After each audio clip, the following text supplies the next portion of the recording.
OVNIs despejaram fibra alvina em Évora, depois da vinheta.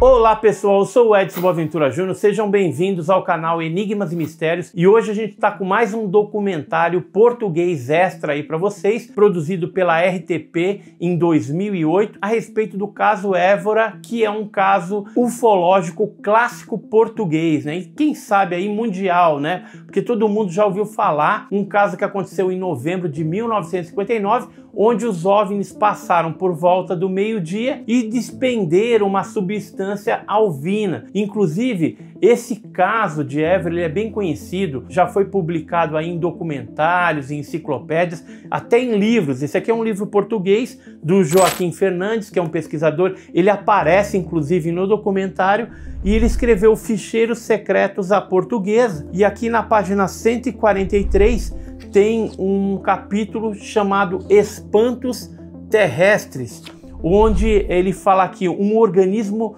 desconhecido, vivo, né, foi capturado em Évora, ou seja, alguma coisa desconhecida biológica, né? Então, um caso bem interessante aí, tenho certeza que você vai gostar. Mas antes, porém, de a gente ver esse documentário português, eu queria pedir para você aí, se você não é inscrito, se inscreva no nosso canal. Se não conhece a nossa loja misteriosa, entra lá, www.lojamisteriosa.com.br. Tem umas camisetas legais, né, com estampas de casos clássicos brasileiros, tem caneca, tem boné, tem um monte de coisa legal. Então, se você não conhece ainda, entra lá, prestigia e ajuda no nosso trabalho. Então, sem mais delongas, vamos ver esse interessante documentário português sobre o caso Évora.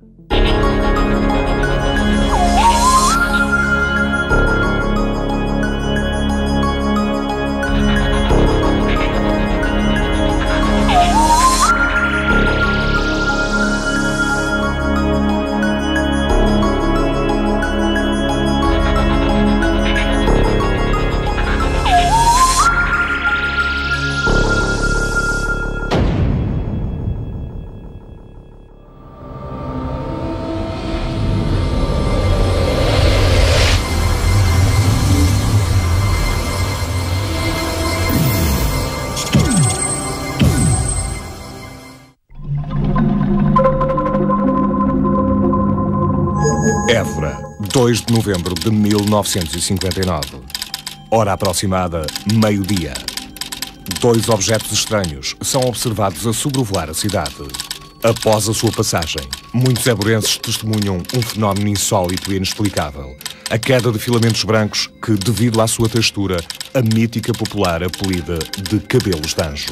Haveria alguma relação entre a observação dos objetos voadores não identificados e a posterior queda de filamentos? Que perturbante mistério estaria encoberto no emaranhado desses cabelos de anjo?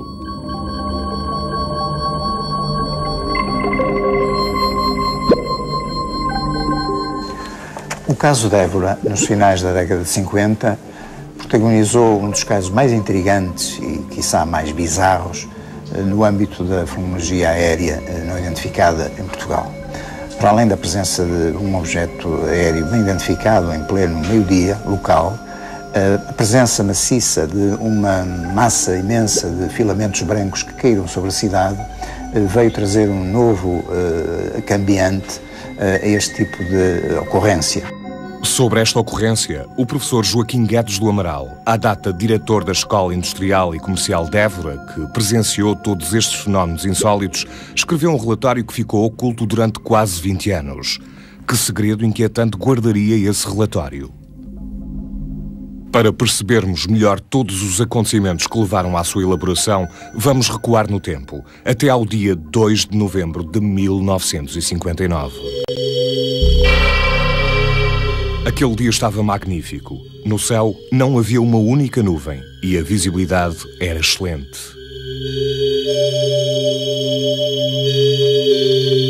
Perto do meio-dia, o professor Amaral foi informado de que um objeto estranho estaria a sobrevoar a cidade. O professor dirigiu-se imediatamente ao pátio da escola.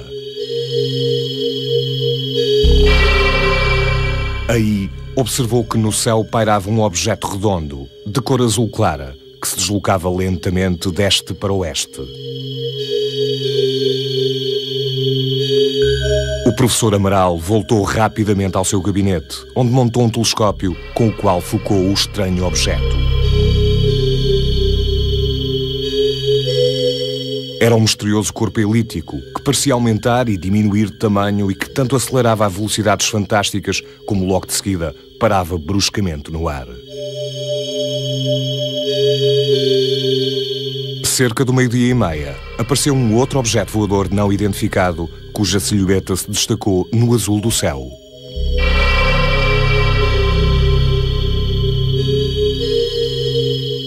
O novo objeto parecia ter um tamanho colossal e dava a estranha sensação de possuir um movimento ondulatório, semelhante ao de certas espécies marinhas que habitam nas grandes profundezas oceânicas.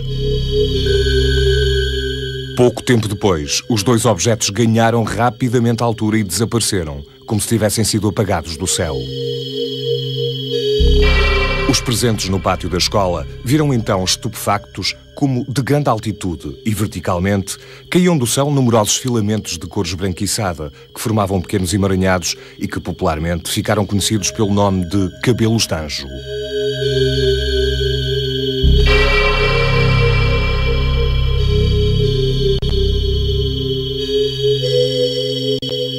Mas a queda destes estranhos filamentos não ocorreu só em Évora. Horas antes, o mesmo fenómeno teria sido observado a mais de 100 quilómetros, sobre a base aérea militar de Sintra, onde o piloto Conceição e Silva, que mais tarde viria a ser chefe do Estado-Maior da Força Aérea, se preparava para efetuar um habitual voo de treino. No dia 2 de novembro de 1959, estava eu com os meus camaradas pilotos na base de Sintra. Na placa estava um dia de sol maravilhoso, frio, muito frio, às 8 da manhã. Estávamos à espera de ir fazer os nossos voos. E a certa altura começam a cair uns filamentos do céu que pareciam teias de aranha. A gente achou aquilo muito esquisito, não há aranhas no céu, pelo menos que eu saiba, não é? E esses filamentos caíam-nos nas mãos e com o calor das mãos começavam-se a derreter, desapareciam.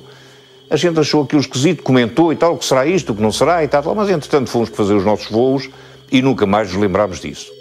Mas enquanto em Sintra a queda de filamentos só durou alguns minutos, em Évora continuaram a cair durante quase 4 horas, cobrindo os telhados da escola e das casas de toda a cidade. Tal facto permitiu que alunos, professores e demais habitantes da cidade apanhassem aquela substância pegajosa, semelhante a novelos de finas teias de aranha. O professor Amaral também recolheu alguns desses filamentos, com os quais preparou algumas lamelas para os submeter a uma análise mais profunda. E qual não foi o seu espanto quando, ao observá-las ao microscópio, viu algo de incrível, algo que nunca tinha imaginado encontrar e que iria mudar a sua vida para sempre. Envolto naqueles filamentos estava um minúsculo e estranho ser. Tinha pouco mais de 4 milímetros de comprimento e era formado por um núcleo central de onde saíam 10 tentáculos, envolvidos por uma substância gelatinosa, transparente e ligeiramente amarelada.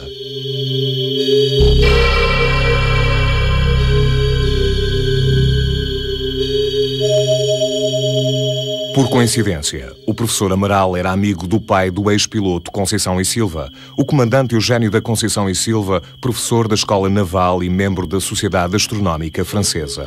Ainda incrédulo com a sua descoberta, o professor Amaral foi então pedir-lhe uma opinião.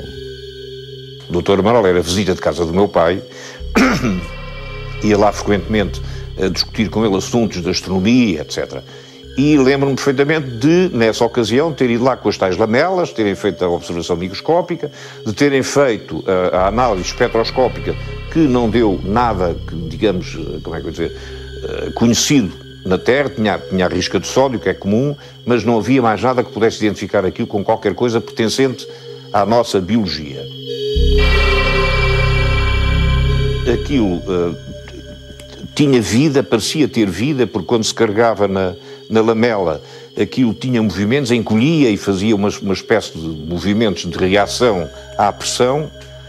De facto, toda a gente achou aquilo muito esquisito, mas ninguém sabia o que aquilo era e a coisa ficou por ali. Entretanto, de forma a descobrir a verdadeira natureza daquele pequeno ser, o professor Amaral continuou com as suas investigações e contactou alguns especialistas que formularam diferentes hipóteses para a sua descoberta. Os únicos animais que me parecem semelhantes a este ser são os do tipo dos celenterados. Confesso, contudo, nada conhecer na biologia que me permita classificá-lo. Apenas posso afirmar que é um ser. Nada posso dizer sobre a sua natureza, pois desconheço qualquer coisa igual na biologia. Isto é um animal e, por consequência, fora da minha especialidade.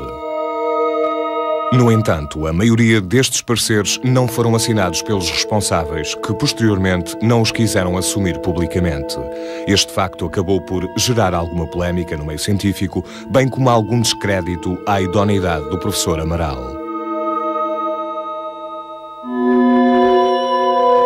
A insólita descoberta acabou por transformar a vida do professor num verdadeiro calvário. O seu interesse científico pelo desconhecido e as suas fortes convicções encontraram assim uma barreira na sociedade conservadora daquela época. Face a tantos dissabores, o professor Amaral decidiu então entregar o pequeno ser à custódia da Faculdade de Ciências de Lisboa, onde pensou que iria ser finalmente descoberta a sua verdadeira natureza.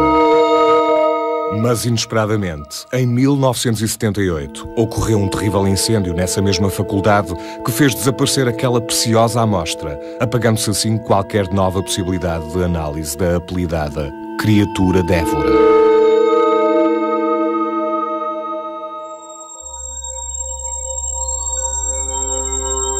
Vinte anos depois, este caso chegou ao conhecimento dos elementos do CEAFI, agora denominado de STEC, Centro Transdisciplinar de Estudos da Consciência. Nós tivemos conhecimento do caso através de um recorte que até tenho aqui comigo, publicado no jornal Dévora, o Diário Ilustrado, em 1960. Um disco voador largou sobre Évora seres microscópicos e desconhecidos. A Faculdade de Ciências não consegue identificar o habitante do espaço.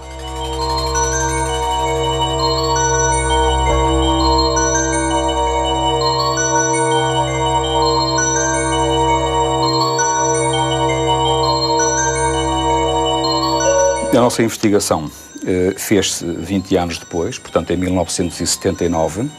Fomos ao local, à Escola Preparatória Andrade Rezende, que outrora tinha sido a escola técnica mais conhecida por Escola Industrial e Comercial de Évora.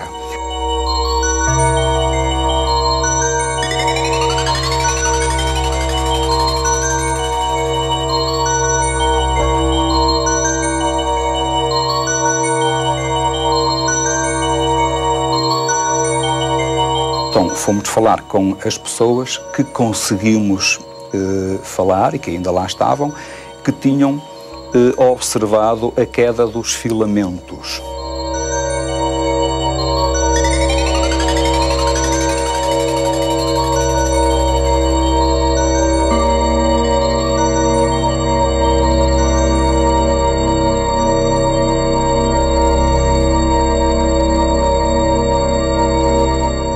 Évora, entraram em contacto com o autor do relatório, cuja cópia tenho aqui comigo, e de forma muito relutante, porque todo este caso lhe tinha trazido muitos dissabores, ele condescendeu em que se fizessem cópias quer das fotografias, quer do relatório que ele tinha produzido.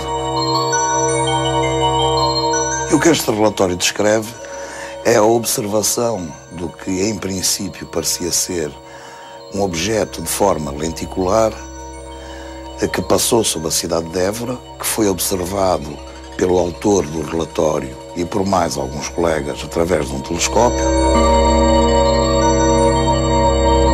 No dia 2 de novembro de 1959, sobrevoaram a cidade de Évora 2 ou mais objetos aéreos não identificados que pareciam deslocar-se a grande altitude e possuir consideráveis dimensões. Tais objetos, quer pela sua forma, quer pelas caprichosas trajetórias dos seus movimentos, não poderiam confundir-se com aviões, balões-sondas ou quaisquer fenómenos astronómicos ou meteorológicos conhecidos. E após a sua passagem, e durante a sua passagem também, houve uma queda de filamentos que foram recolhidos na escola de Évora. Coincidindo com a passagem dos objetos aéreos não identificados, começaram a notar-se no céu, pouco depois do meio-dia, numerosos filamentos que caíam de grande altura e quase verticalmente. E será que havia alguma relação entre a observação dos objetos aéreos não identificados e a posterior queda de filamentos? Para o professor Amaral, é claro no seu espírito que havia uma relação causa e efeito, uma relação direta da passagem dos engenhos, estranhos engenhos, ele chamava-lhe discos voadores mesmo, e a queda dos filamentos. Entretanto, foi obtido um apoio oficial por parte das autoridades militares para a realização de uma investigação sobre o caso de Évora. Nós pedimos à Força Aérea Portuguesa, na pessoa então do chefe do Estado-Maior da Força Aérea Portuguesa, o general Lemos Ferreira, um inquérito à veracidade ou não dos factos ocorridos. E ele chamou nessa altura ao seu gabinete, na altura subalterno que tinha, que era o futuro general Conceição e Silva. E eu disse, não, o Dr. Amaral o conhecia, era uma pessoa credível, era um homem interessado pelos assuntos de ciência, muito dedicado à astronomia e o relatório dele, que eu na altura não conhecia, o relatório, mas mostraram na altura, o relatório dele parece-me ser equivaler precisamente àquilo que eu assisti, a parte que eu assisti, não é? Que foi o contato com o meu pai. Das minhas recordações acerca das visitas do Dr. Amaral à casa do meu pai, do seu interesse pelos assuntos astronómicos, da sua seriedade como pessoa, sou levado a concluir que o documento em questão é digno de todo o crédito. Portanto, ele foi uma testemunha, descreveu, passou a escrito, assinou, consta também das nossas recolhas que fizemos, e testemunhou a veracidade deste relatório. E foi averbado pela Força Aérea Portuguesa que, embora não enveredando por áreas científicas que não seriam da sua competência, nada tinha a obstar quanto à credibilidade dos factos e das testemunhas que compunham este relatório. Acerca da constatação de um fenómeno insólito que ocorreu na cidade de Évora em 2 de novembro de 1959, declara-se para os efeitos tidos por convenientes que a Força Aérea não tem conhecimento de quaisquer factos que a levem a pôr em dúvida quer a veracidade dos acontecimentos relatados, quer as idoneidades do autor do relatório e do CEAFI.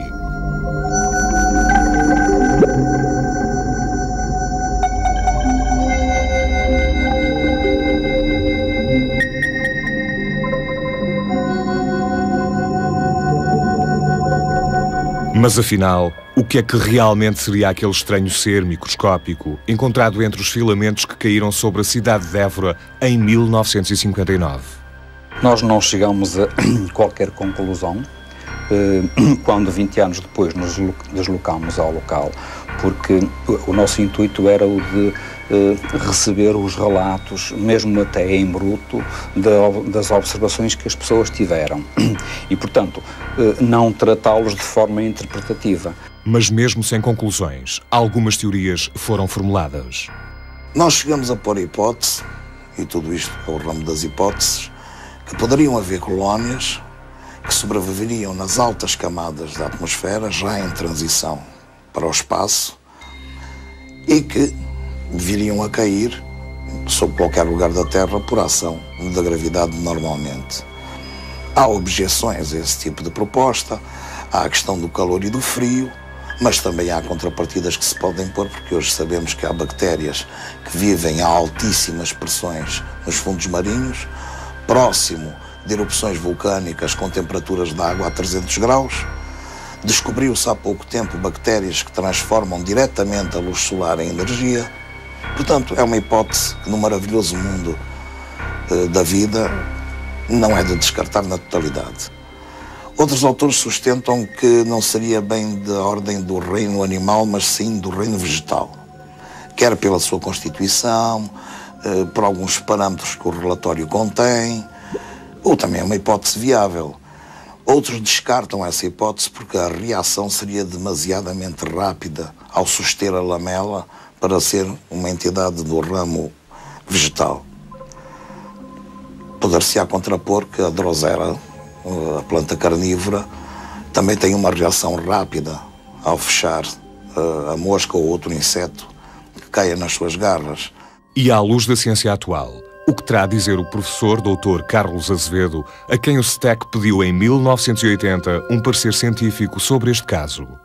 Da análise que fiz às fotografias, eu verifiquei que essa estrutura, ou micro-organismo, como era chamado, ou organismo desconhecido também, como foi citado, era constituído por um corpo com 10 braços, isto é, um corpo decarradial, semelhante a uma estrela do mar. As fotografias não mostravam esse corpo com qualquer tipo de organização celular. Não vi nenhuma estrutura que pudesse sugerir que se trataria de um organismo unicelular. E hoje, decorridos quase 50 anos, voltando a reler aquilo que escrevi, eu volto a afirmar: poderia ter sido um organismo se eventualmente tivesse sido bem preparado. A verdadeira natureza do estranho ser de Évora nunca foi descoberta.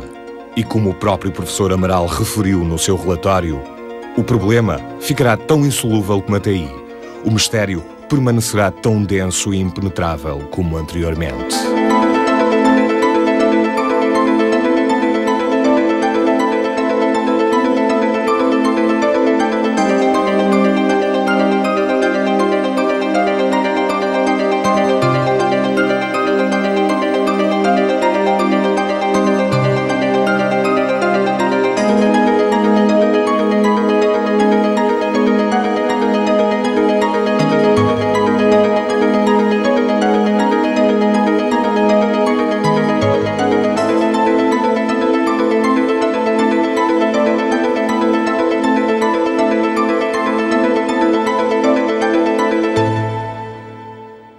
Como vimos, o caso da Évora apresenta nuances importantes e significativas que, naturalmente, suscitaram o interesse, ainda que muito discreto, como vimos, com vários incidentes de percurso, por parte dos nossos investigadores, particularmente da Faculdade de Ciências de Lisboa.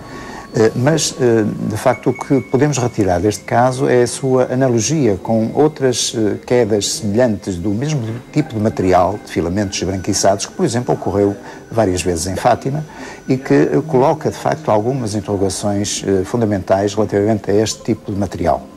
O que fica das análises dos biólogos, enfim, dos parceiros da zoologia e dos parceiros científicos em geral, é, de facto, também um grande ponto de interrogação.